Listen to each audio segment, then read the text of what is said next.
I did it for Sarah, for her dream. My daughter was all I had left after Barbara passed. And if helping her startup meant selling our family home and moving into a one-bedroom apartment, then that's what a father does. For 2 years and 10 months, I sent her $1,200 every single month from my pension. Or so I believed I was helping her. The truth is, I should have seen it coming. But grief makes you blind, and love makes you stupid. Let me start from the beginning. My name is Robert Chen, and I'm 68 years old. I spent 42 years as an accountant for a mid-sized tech firm in San Jose before I retired. My wife Barbara and I had one daughter, Sarah, who we raised in our modest 3-bedroom house in Fremont. We weren't wealthy, but we were comfortable. We had enough. We were happy. Then 3 years ago, everything changed. Barbara started forgetting things. Small things at first. Where she put her keys, what day it was.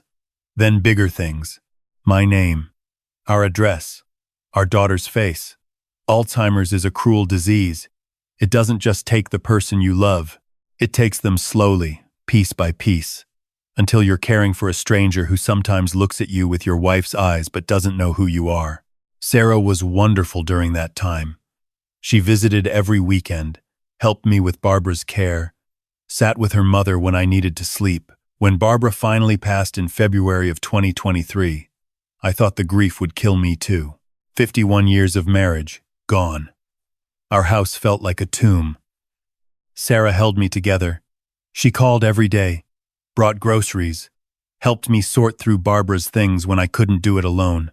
And then, about 2 months after the funeral, she came to me with an idea that seemed to give her so much hope. I couldn't help but feel hopeful too. She wanted to start a company, an education technology platform that would help students with learning disabilities get personalized tutoring using AI. Sarah had always been passionate about education. She'd worked as a special ed teacher for years before burning out. This seemed like her calling, her way to make a real difference. "Dad," she said, her eyes bright with excitement, "I've been developing this for months. I have the prototype ready. I just need funding to hire developers and get it to market. The investors are interested, but they want to see I have skin in the game first. They want to see family backing." I asked her how much she needed. She said $1,200 a month would cover the essential development costs while she pitched to venture capitalists. Just for a year, maybe less, until the funding came through. I didn't hesitate. What else was I going to do with the money? Barbara was gone. The house was too big for just me anyway. I sold our family home and moved into a small 1-bedroom apartment in Union City. The sale gave me enough to live on comfortably, and my pension could cover Sarah's startup costs. I even started doing part-time bookkeeping for a few small businesses to make sure I had a cushion. I wanted to help my daughter succeed. I wanted to see her happy. After losing Barbara, Sarah was all I had. Every month, like clockwork, I transferred $1,200 to Sarah's account. She'd send me updates, photos of her team meetings, screenshots of code, mock-ups of the platform interface. She talked about investors she was meeting with, schools that were interested in piloting the program. I was so proud of her. I should have asked more questions.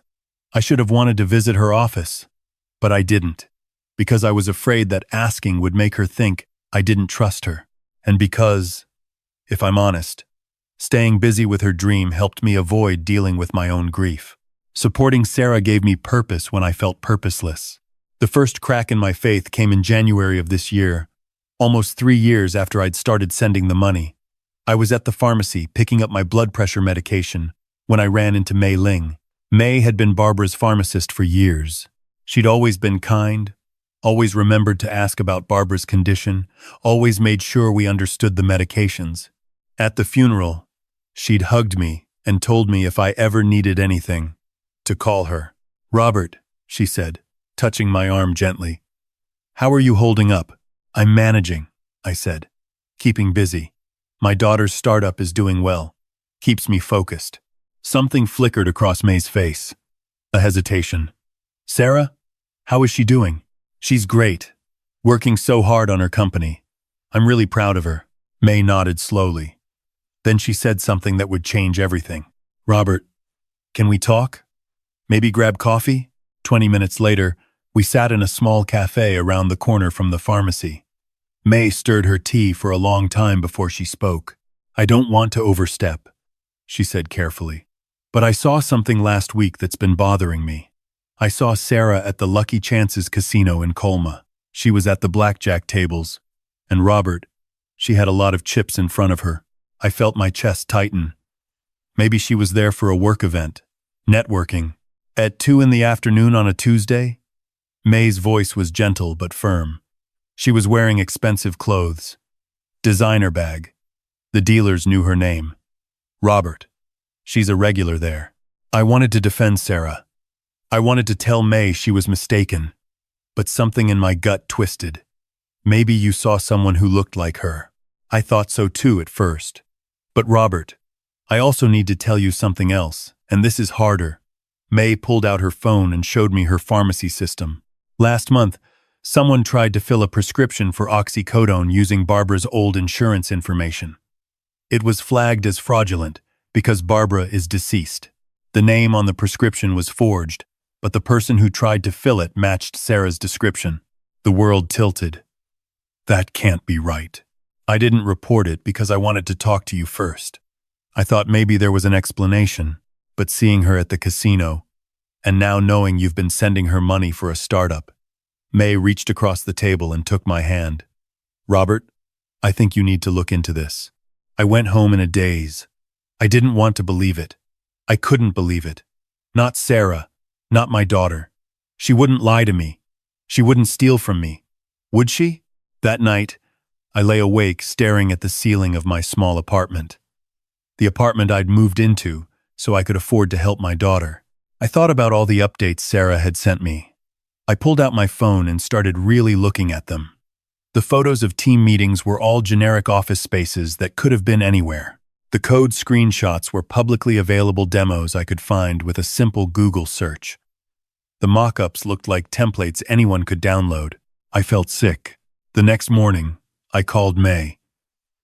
Robert, I don't think. Please. I need to see for myself. She picked me up that afternoon. We drove to Colma in silence. The Lucky Chances casino was bigger than I expected. Brighter. Noisier. May offered to come in with me, but I told her I needed to do this alone. I found a spot near the bar where I could watch the gaming floor. I ordered a soda I didn't drink and waited. I felt ridiculous. Pathetic. A 68-year-old man spying on his own daughter because a pharmacist had planted a seed of doubt. Then I saw her.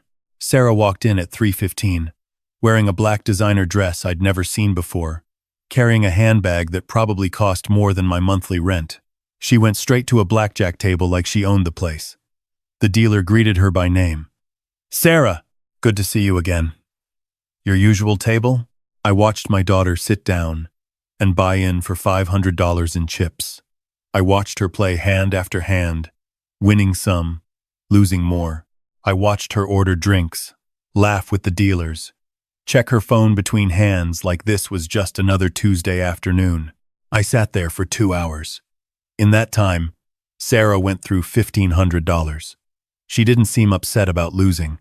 She just bought more chips. I left before she could see me. I sat in my car in the parking lot and cried for the first time since Barbara's funeral. Not because of the money, though $40,000 is more than I could afford to lose. I cried because my daughter had looked me in the eye for nearly 3 years and lied. She'd used my grief, my love, my desperate need to help her, to fund a gambling addiction.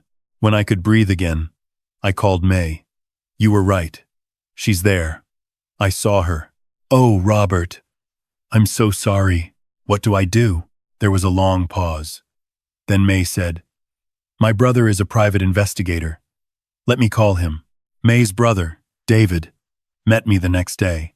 He was professional and kind, which somehow made it worse. He explained what he could find out. Financial records if Sarah had been careless. Pattern analysis. He could confirm what we already suspected. But, Mr. Chen, David said, I need to ask. What do you want to do with this information? Are you looking to get your money back? Press charges? Or just understand? I didn't know. I just knew. I couldn't keep living in the dark. David called me 3 days later. Mr. Chen, I found some things. Can we meet? He laid it out in my small apartment, spreading papers across my kitchen table. Bank statements showing deposits to offshore gambling websites, credit card bills for casino cash advances, records showing Sarah had maxed out 3 credit cards and taken out payday loans. The startup didn't exist. There was no company, no team, no investors. There never had been. There's more, David said quietly. Her husband Marcus has a criminal record, fraud, forgery. He did 18 months in county jail 5 years ago. He's been encouraging this. Text messages between them show they've been planning how to ask you for more money. Marcus. I'd met him twice. Quiet guy. Seemed nice enough. They'd gotten married 6 months before Barbara died. I'd thought he was good for Sarah. How deep is she in? I asked. Based on what I can find? She owes about $75,000 to various creditors. The $1,200 a month you send her goes straight to gambling. She and Marcus are living in a rent-controlled apartment and barely making minimum payments on anything else. They're drowning. I sat there looking at the evidence of my daughter's betrayal. Part of me wanted to rage. Part of me wanted to cry. But mostly, I just felt empty. Mr. Chen, there's something else. David pulled out another document. The prescription fraud May mentioned? That wasn't a one-time thing. Sarah has been forging prescriptions for pain medication for at least 8 months. She's selling them to pay off gambling debts. That's a felony. That's when I got angry. She's using her dead mother's identity to commit crimes? I'm sorry. Yes. What are my options? David leaned back. You could confront her. You could cut her off and walk away. Or you could report the prescription fraud to the police. That's evidence of a crime that has nothing to do with the money you gave her. That's about protecting other people. I spent that night thinking about Barbara, about how much she'd loved Sarah, about how she'd want me to handle this. Barbara had always been the strong one, the one who set boundaries when I was too soft. She would have been heartbroken, but she wouldn't have enabled this. I made a decision. I called David. I want to do this carefully. I want Sarah to confess, on record. I want her to understand what she's done. And then, I want her to face consequences. Real consequences. That's going to be complicated. I have an idea. But, I need your help. And May's. We spent a week planning. David had a contact in the police department who dealt with elder fraud and prescription abuse. They were willing to work with us, but they needed evidence of the confession. They needed Sarah to incriminate herself. Here's what we did. I called Sarah and told her I'd had a mild heart attack. Nothing serious, but the doctors wanted to keep me for observation. I asked if she could come to the hospital. I made my voice weak, frightened. It wasn't hard. I was frightened, just not about my health. Sarah arrived at the hospital within an hour. I was in a private room at Kaiser in San Leandro, hooked up to monitors that were really just for show. David had arranged everything with the hospital's cooperation. Sarah rushed in, her face a mask of concern. Dad! Oh my God! Are you okay? I'm fine, sweetheart. Just gave me a scare. I patted the bed. Sit down. I need to talk to you about something important. She sat, holding my hand. I could see real fear in her eyes. For a moment, I almost couldn't go through with it. This was my daughter, my little girl. Then I remembered $40,000. I remembered Barbara's stolen identity. I hardened my heart. Sarah, I've been thinking about my will, about what happens to everything when I'm gone. I paused, watching her face. I want you to have it all. The life insurance, the rest of the proceeds from the house sale, my pension benefits. It's about $200,000. All told. Her eyes widened. Dad, don't talk like that. You're going to be fine. But if something happens, I need you to promise me something. I need you to use it wisely. For your startup. For your future. You'll do that, won't you? Of course. Her voice cracked. Of course I will, because I've been sending you $1,200 a month for almost 3 years now. That's over $40,000. Tell me it's going to the right place, Sarah. Tell me it's helping your company grow." She didn't miss a beat. "It is, Dad. We're so close to securing Series A funding. Another few months, and we'll be profitable. All your support is paying off." I let the silence stretch. Then I said, very quietly, "Sarah, I saw you at the Lucky Chances casino last week." The color drained from her face. "I can explain. And I know about the prescription fraud, using your mother's identity. Your mother, Sarah, the woman who gave birth to you." She started to cry. "Dad, I'm sorry. I have a problem. I need help." "You need help? Or you need money?" "Both. Marcus and I, we're in trouble. We owe people. Bad people. I didn't mean for it to get this far. Did Marcus know you were lying to me?" She hesitated too long. "Yes. And he encouraged it? We were desperate. I looked at my daughter, this woman I'd raised, who'd stolen from me while I grieved her mother. Sarah, there are police officers outside this room right now. They've heard every word of this conversation. You're going to be arrested for prescription fraud and elder financial abuse." Her face went white. "Dad, please. Please don't do this. I'm your daughter, and Barbara was your mother. And that didn't stop you from desecrating her memory." The door opened. 2 officers came in, along with David and a woman from the district attorney's office. Sarah looked at me, tears streaming down her face. "Dad, please. I'll go to rehab. I'll pay you back. Please, don't let them arrest me." "I love you, Sarah," I said. "But love without accountability isn't love. It's enabling. Your mother would want you to face this, to get better. And that starts with consequences." They read her rights. They handcuffed her. As they let her out, she looked back at me once. I saw my little girl in her face, the one who used to bring me drawings from school, who'd sit on my lap and ask me to read her stories. But I also saw the woman who'd looked me in the eye and lied for 3 years. I let them take her. The next few weeks were a blur of legal proceedings. Sarah and Marcus were both charged. The evidence was overwhelming. David's investigation had uncovered everything, and Sarah's confession in the hospital had sealed it. The DA offered her a deal: 2 years in a prison rehabilitation program in exchange for testimony against Marcus, and full restitution to the prescription fraud victims. I sat in the courtroom when she was sentenced. She looked small in her orange jumpsuit. When the judge asked if she had anything to say, Sarah turned to me. "Dad, I'm sorry. I'm so sorry. I know you probably hate me, but thank you. Thank you for not letting me keep destroying myself. Thank you for loving me enough to do this." I couldn't speak. I just nodded. That was 6 months ago. Sarah is in the women's facility in Chowchilla now, in their intensive addiction treatment program. She writes me letters every week, long letters about what she's learning, about the therapy sessions, about finally understanding how her gambling addiction had consumed her. She talks about her mother, about how much she misses her, about how ashamed she is of what she did. I write back. Not every letter, but some. I tell her about my life, about the bookkeeping clients, about the small apartment. I tell her I love her. I tell her I'm proud she's getting help. I don't tell her if I'll ever fully forgive her. I don't know yet. May and I have become close friends. She checks on me regularly, brings me soup when I have a cold, invites me to dinner with her family. David stops by sometimes to play chess. They both say I did the right thing, but I'm not sure there was a right thing. There was just the necessary thing. I think about Barbara a lot, about what she would say about all this. I think she'd tell me that real love means boundaries, that protecting someone from the consequences of their actions isn't protection at all, that sometimes the hardest thing and the right thing are the same thing. I kept $1,200 from last month's pension. I didn't send it anywhere.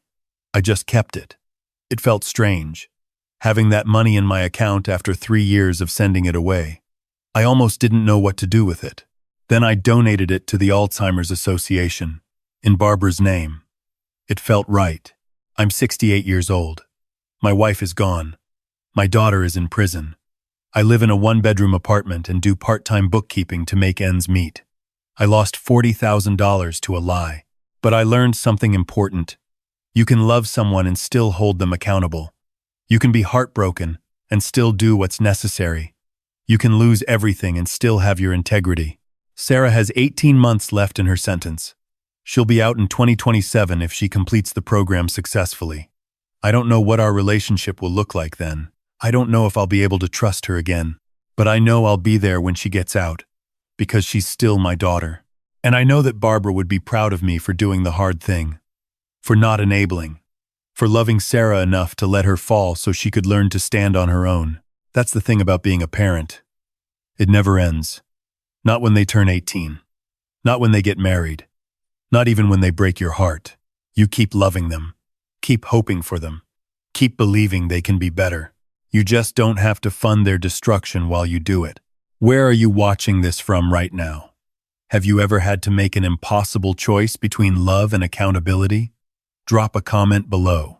And if this story taught you anything, hit that like button and subscribe, because sometimes the quiet revenge is just refusing to enable anymore. Sometimes, standing back and letting someone face their consequences is the most loving thing you can do.